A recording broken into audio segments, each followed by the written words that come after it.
చాలామంది ఇంట్లో మొక్కలు పెంచుతూ ఉంటారు కదా! అలాంటి వాళ్ళకి ఈ వీడియో చాలా బాగా యూజ్ అవుతుంది అనుకుంటున్నా. ఈ స్టాండ్స్ అయితే నేను ఫ్లిప్‌కార్ట్‌లో అయితే తీసుకున్నా అండి. 5 స్టాండ్స్ వచ్చేసి 230 రూపీస్ అయితే పడ్డాయి.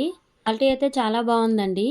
బాల్కనీలో మొక్కలు పెంచుతాం కదా! అప్పుడు ఏమవుతుందంటే మనం మొక్కలకి డైలీ వాటర్ వేస్తూ ఉంటాం కదా! ఆ వాటర్ కిందకి మట్టి రూపంలో వచ్చేసి అడుగున అలానే ఉండిపోతుంది. అలాగే ఎప్పుడైనా బాల్కనీ కడిగేటప్పుడు కూడా చాలా ఇబ్బందవుతుంది. అందుకని నేనైతే ఈ కుండీలు ఆర్డర్ పెట్టా అండి.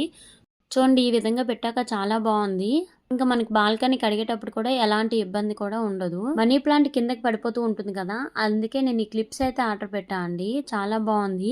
ఈ విధంగా పెట్టుకోవడం వల్ల మనకి నచ్చిన షేప్‌లో మనీ ప్లాంట్‌ని అయితే పెట్టుకోవచ్చు. ఇవి కూడా నేను ఫ్లిప్‌కార్ట్‌లోనే ఆర్డర్ పెట్టా అండి. ఎవరికైనా లింక్స్ కావాలంటే కామెంట్‌లో లింక్ అని కామెంట్ చేయండి. మీ ఇన్‌బాక్స్‌లోకి లింక్ అయితే వస్తుంది. ఈ పెద్ద స్టాండ్‌లు అయితే 4 వస్తాయండి. 230 రూపీస్ ఎంతో వీటి కాస్ట్ పడ్డాయి. వర్షాకాలంలో మొక్కలు పెంచాలి అనుకున్న వాళ్ళు ఇవైతే ఆర్డర్ పెట్టుకోండి. చాలా బాగా యూజ్ అవుతాయి. ఈ వీడియో మీకు నచ్చితే లైక్ చేసి ఛానల్‌ని అయితే తప్పకుండా ఫాలో చేయండి ఫ్రెండ్స్.